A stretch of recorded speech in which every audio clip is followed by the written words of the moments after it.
안녕하세요. 루터대학교 상담심리학과 교수 김옥진입니다. 여러분들 지금 코로나 상황이라 대부분 집안에 머물고 계실 텐데요. 가족들하고 지내시면서 편안하세요? 혹시 가족들 간에 잔소리를 많이 하고 계신 편인가요? 오늘 이 시간에 우리가 같이 생각할 주제는 잔소리에 관해서입니다.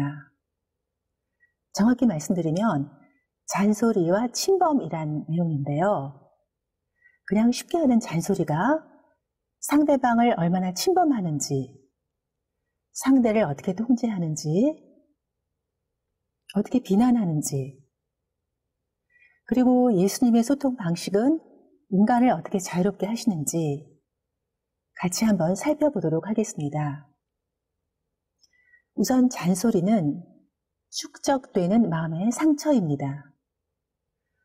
그러니까 어떤 큰 사건이 있어서 마음에 남는 것이 아니라 아주 조그만 잔소리지만 이것이 조금씩 쌓이면 마음에 엄청난 큰 상처에 구멍이 생기고 심지어는 인격살인이라는 표현을 쓰기도 합니다. 잔소리는 기본적으로 비난을 내포하고 있기 때문에 아주 작고 익숙해서 아무렇지 않은 것 같지만 사실은 소리 없는 폭력, 보이지 않는 학대라고 이야기합니다. 깊은 산속에 물방울 하나가 계속 떨어지면 큰 바위까지도 뚫을 수 있듯이 우리가 그냥 쉽게 하는 잔소리가 무서운 결과를 가져온다는 거죠. 그런데 우리는 왜 이렇게 잔소리를 쉽게 할 수 있는 걸까요? 거기에는 몇 가지 이유가 있는데요. 사실 잔소리가 나쁜 줄 모르는 거죠.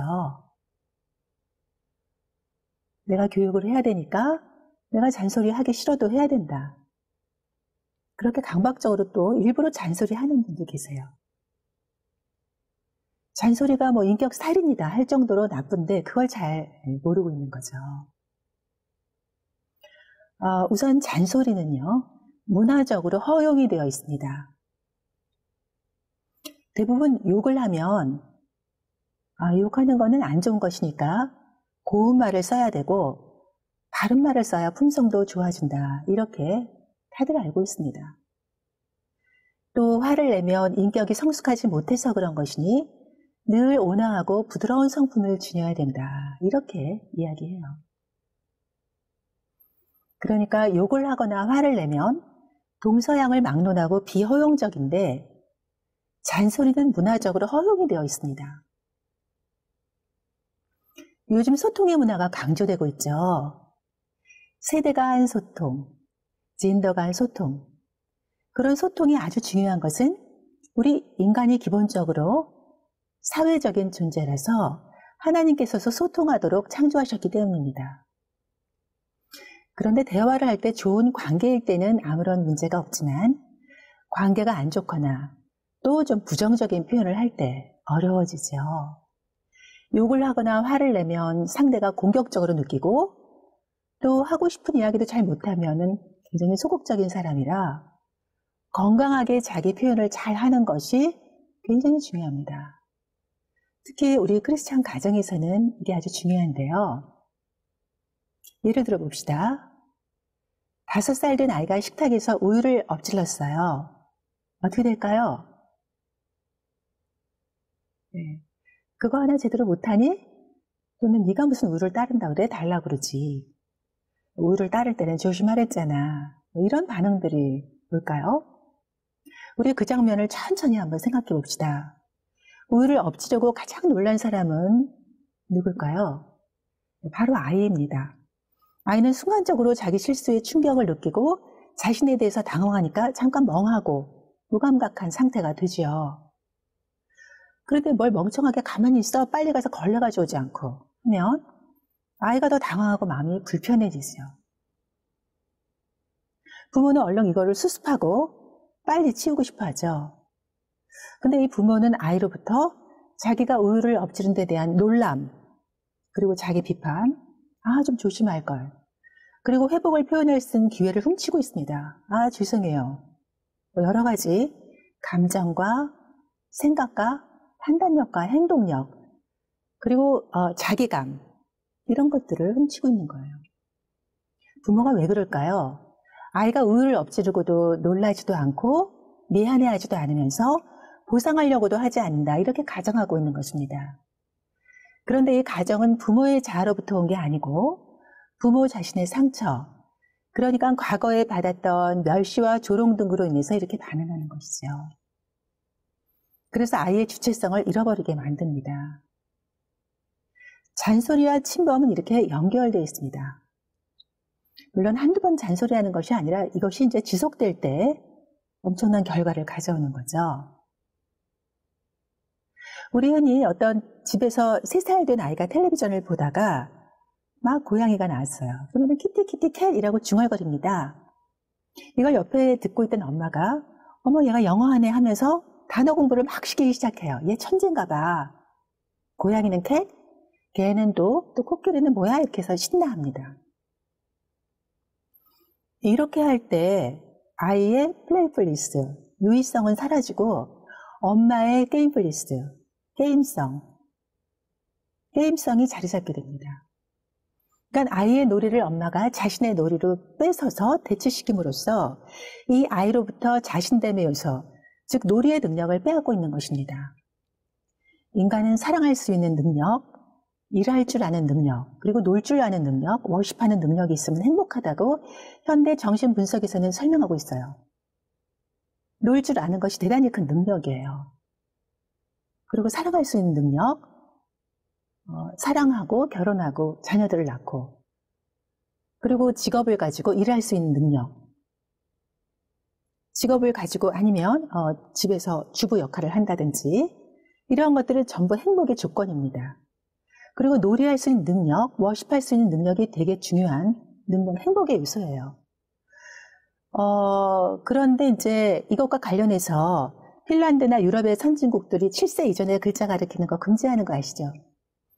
하나님께서는 인간의 뇌를 6세까지는 우뇌가, 7세부터는 좌뇌가 발달되도록 만드셨습니다.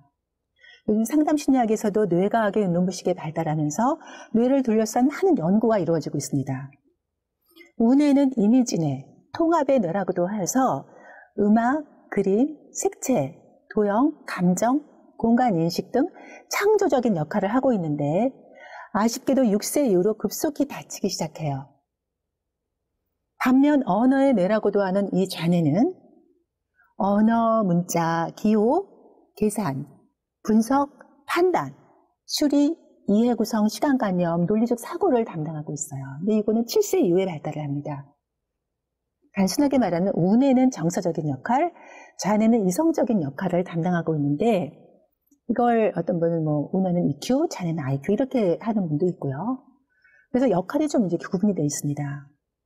근데 6세 이전에 글을 가르치게 되면 예를 들어 신데렐라 그림책 같은 걸 보면서도 우뇌가 발달해가는 자연스러운 아이는 그림을 통해서 무한한 상상력을 펼치면서 이 호박마차는 초록색이 더 어울려. 이 신데렐라 옷은 무슨 색일까? 공간은 이렇게 이야기를 꾸미기도 하고 창조성을 발휘하면서 깊은 감성과 통합의 능력을 발달시키지만 글을 배우는 아이는 그림책을 보면서 글자를 읽고 책장 넘기기에 급급합니다. 이 아이는 글자만 빨리 알 뿐 상상력이나 창의력, 놀이의 능력은 도둑맞고 평생을 살 수도 있어요.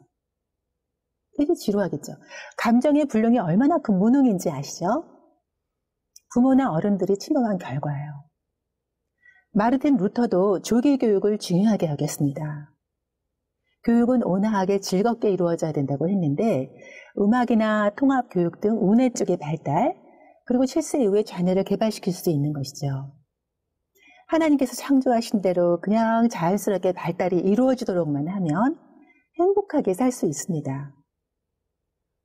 봄이 되면 아지랑이는 저기 어디서 튀어올라올까? 산 너머엔 뭐가 있을까? 이렇게 같이 놀아주면 되는 거죠. 예. 그리고 두 번째로 이제 잔소리를 하면 마음속으로는 상처를 입게 되는데 그 상처가 눈에 띄지 않기 때문에 계속하는 것입니다. 잔소리는 듣기 싫어도 그냥 잘 되라고 하는 소리지 하면서 머리로 합리화를 하기도 하고 이해하려고 애쓰기도 하고 그렇게 해서 상처 입는다는 것을 의식적으로는 모를 수도 있습니다. 물론 한두 번 하는 것을 이야기하는 것은 아니고 여기서는 지속적인 잔소리를 이야기하는데요. 나중에 시간이 지나도 회복되지 않습니다.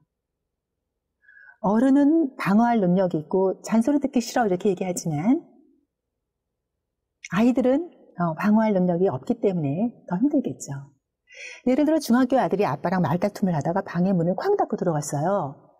그러면 잠깐 놔두면 되죠.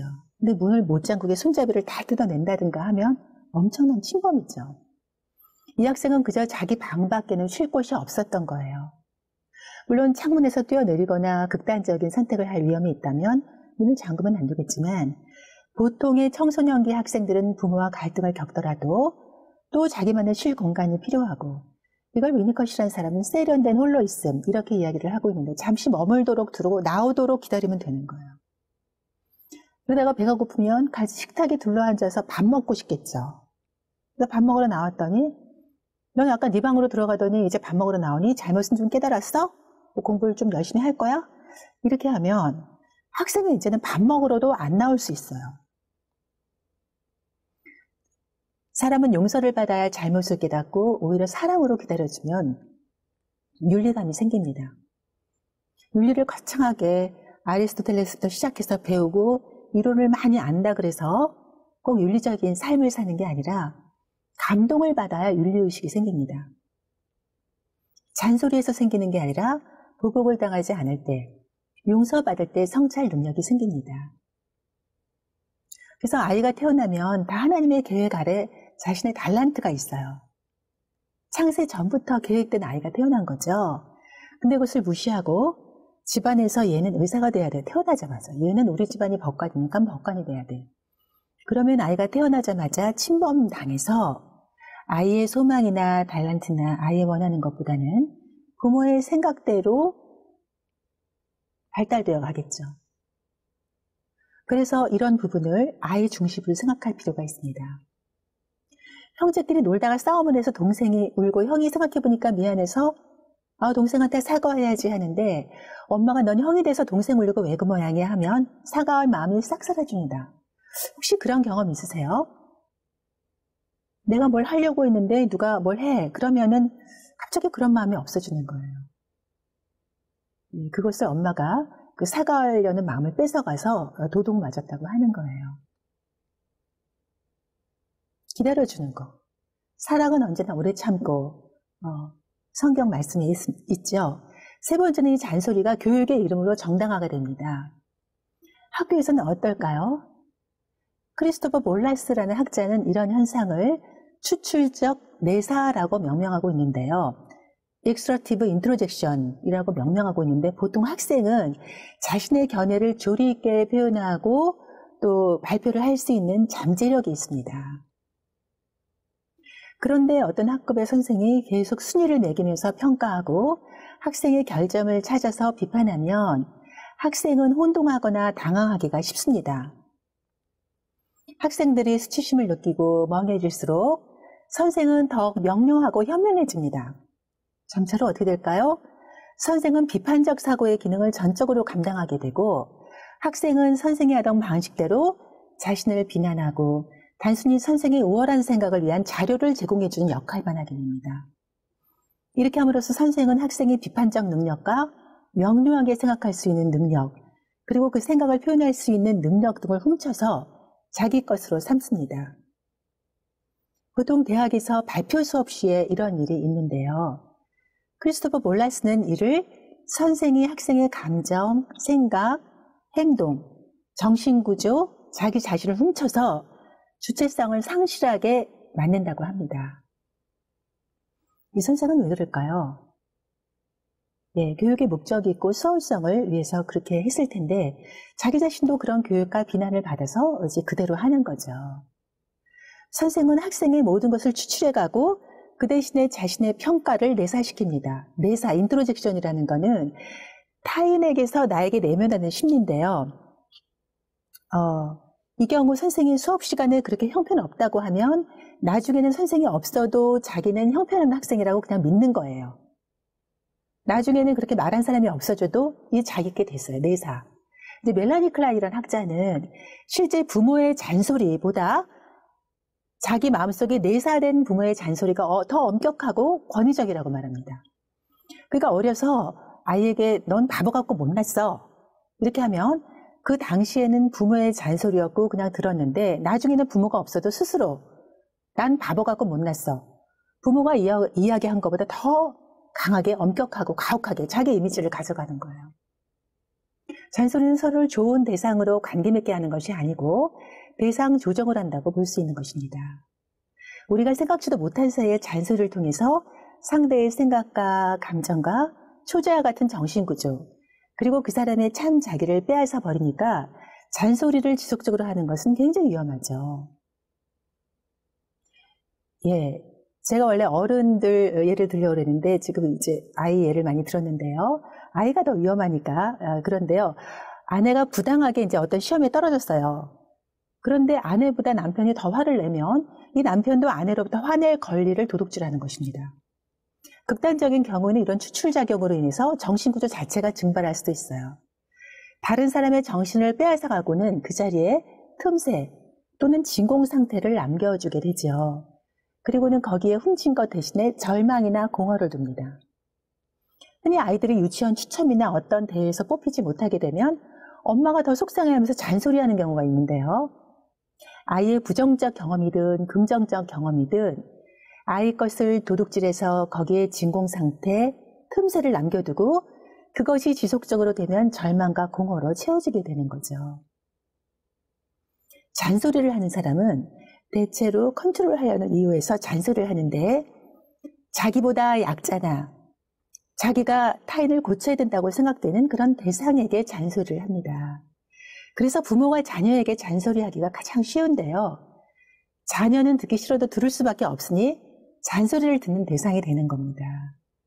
이 모든 것이 부모의 불안에서 비롯된 행동입니다. 특히 불안한 부모가 잔소리를 많이 하는데 이런 분이 교회에 몇 분만 계신다면 어떻게 되겠어요? 교회에서 일일이 뭐 하는 거 다 잔소리하고 지적하고 이거 어떻고 본인은 좋게 맞는다고 하는 건데 세상에서 가장 하기 어려운 게 자기 성찰이고 또 가장 하기 쉬운 게 잔소리, 훈계, 조언이라고 탈레스라는 철학자가 말했습니다. 우리 성경에서도 이웃의 티를 보기보다는 자신의 들보를 보라고 하시죠. 보통 공부하라고 많이 잔소리하는데 아이들에게 공부에 대해 물어보면 그냥 시험 잘 치고 좋은 등수 받는 거랑 연관지어요. 잔소리하는 내용에 공부가 제일 많나요? 공부가 뭘까요?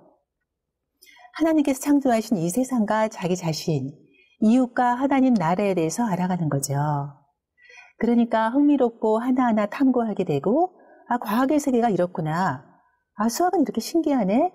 그러다가 자신이 좀 더 깊이 하고 싶은 공부를 선택해야 되는데 나는 사람에게 관심이 많고 만나는 것을 좋아하니 대학에서는 상담심리를 공부해야 되겠다. 그러면서 전공을 선택할 수 있어요. 근데 흥미를 발견하기도 전에 그냥 공부해라 하고 집에서나 학교에서 잔소리하니까 듣기 싫어하죠. 친구 사이에서도 내가 최근 생각하는 거를 이제 이야기를 해요. 그런데 그 친구가 이거는 내가 다 생각한 거야 라고 말하면 사실은 은근히 주도권을 뺏는 거죠. 그래서 이야기하고 싶지가 않아져요. 말 잘하는 사람 중에 이렇게 타인의 정신 내용을 잘 훔치는 전문 도둑이 있을 수 있다고 크리스토퍼 몰라스는 비판을 합니다. 특히 어려서부터 잔소리를 많이 들으면 정신적 삶의 중요한 부분을 상실하게 되고 자기 자신에 대한 느낌을 상실할 수 있습니다. 심하면 회복이 불가능하게 되고 자신의 역사를 상실하게 됩니다. 예, 우리 그러면 예수님께서는 어떤 소통을 하셨을까요? 예수님의 소통 방식을 우리가 잠깐 살펴보면 예수님께서는 문답식 대화, 귀남 및 유추, 반복학습 및 인용, 상상력, 시적 표현 이런 것들을 다양하게 사용하셨습니다. 예수님의 대화는 기본적으로 문답식 대화입니다. 이러한 대화는 생명이 있는데 주로 누가복음에 이 비유가 잘 나와 있습니다. 예수님께서는 수사학이나 역설도 사용하셨습니다. 그리고 추상적이거나 주입식으로 말씀하시지 않으셨는데요. 이거는 상상력을 가로막기 때문입니다. 그 사람의 눈높이에서 이야기를 하시면서 지적이나 평가보다는 역설을 사용하시거나 당시의 수사학을 쓰시기도 했습니다. 그러니까 누구나 들을 수 있는 상호주관적인 소통을 하신 겁니다. 예수님은 응답법을 쓰셨는데 질문을 하면 또 질문을 하시고 이렇게 이어가셨어요. 이것은 상대의 마음의 호기심과 흥미를 일으키면서 사고와 행동을 자극합니다. 상대에게 단순히 듣기만 요구하는 것이 아니라 스스로 진리를 찾는 자로 만드시는 겁니다. 예수님은 질문에 질문으로 응답하시기도 하고 많은 경우 상대로 하여금 스스로 인식의 불균형을 밝혀내도록 합니다. 예수님께서는 형식을 갖추어서 준비된 연설을 하지 않으셨고요. 늘 소통은 상대의 관심과 필요에서 대화를 시작하십니다. 예수님의 말씀과 비유는 호소력이 있는데 보편적인 일상성을 다루고 상대의 눈높이에 맞추기 때문입니다. 예수님과 대화한 사람들은 어떤 입장을 취하고 결정을 내리게 되는데 예수님께서는 강요하시지 않고요. 자극을 하시고 마음을 감동하게 합니다. 그래서 말씀하실 때 지식 정보를 전달하려고 하기보다는 사람의 마음을 변화시키는 데 관심이 있으십니다. 예수님의 질문을 얼마나 내용을 많이 알고 있고 정확하게 파악하고 있는지 묻기보다는 그것에 대해서 어떤 생각을 하고 어떤 행동을 하는 거에 관심이 있으십니다. 거기에 대화의 핵심이 있습니다. 물론 우리가 정확하게 알아야 되는 것들도 있죠. 예수님은 일반 대중과 제자들 또 당시의 종교 지도자들을 대할 때 각기 다른 대화법을 사용하십니다. 그러니까 상대의 눈높이에 맞춰서 대화를 하는 것입니다. 예수님의 소통과 대화 방식을 살펴보면 우리의 잔소리를 자연스럽게 돌아보게 되죠. 오늘 우리가 잔소리와 침범에 대해서 같이 좀 생각해 보았는데요. 잔소리는 우리가 일반적으로 알고 있는 것보다 더 부정적이고 회복이 안 되는 침범이며 그리고 방어 능력이 없는 어린 아이에게 더 치명적인 해를 끼치게 됩니다. 반면 예수님의 대화법은 사람을 살리고 자유롭게 하는 소통 방식입니다. 통제하려 하고 자기 불안을 전가하는 우리의 소통법을 돌아보게 되면서 우리도 예수님의 방식대로 상대를 존중하면서 소통할 수 있기를 희망합니다. 우리가 굉장히 요새 공감을 강조하고 있는데요. 인간이 사실 공감을 할 수 있는 존재일까요? 여러분들 어떻게 생각하시나요? 어떤 사람이 있을 때 그 마음을 우리가 알 수 있을까요? 예수님께서는 공감하시기 위해서 인간의 세상으로 오셨고 또 십자가에 달려 돌아가셨습니다. 우리는 사실 상대의 마음을 이렇게 잘 알기가 어려워요. 그럼 우리가 알 수 있는 게 뭘까요? 우리가 알 수 있는 거는 유일하게 우리 마음입니다. 그렇기 때문에 우리의 마음을 잘 들여다보고 상대가 이런 반응을 하니까 내 마음은 이렇구나. 그래서 내 마음을 또 전달하고 상담을 할 때도 상담자의 마음을 전달하면 또 찾아온 사람이 내 마음을 알아주는구나, 이해하는구나, 감사하다. 그러면 또 그 마음이 전달이 돼요. 그럼 그거를 표현하면 이렇게 노력하는 것이 굉장히 전달이 되는구나. 감사하다. 또 이렇게 공감이 되고. 그러면서 이렇게 알아가는 것이지 우리가 어떤 다른 사람 마음을 이렇게 알 수 있는 방법은 없습니다. 인간은 절대 공감할 수 있는 존재가 아니고 자기 마음밖에는 몰라요. 자기 울림을 잘 들여다보고 자기가 자기 마음을 알고 내 마음이 이렇구나. 그러면서 이것을 항상 예수님께서 말씀하신 것과 이렇게 자기를 성찰하면서 어떻게 하면은 내가 좀 더 내 마음이 불안해서 지금 이런 얘기를 하는구나. 어떻게 이것을 표현할까? 그렇게 성찰하고 생각하고 하면서 있는 그대로 감정을 아이 메시지로 전달하는 것. 이것이 굉장히 중요한 소통법이라고 보겠습니다. 예, 지금까지 루터대학교 상담심리학과 김옥진 교수였습니다. 감사합니다.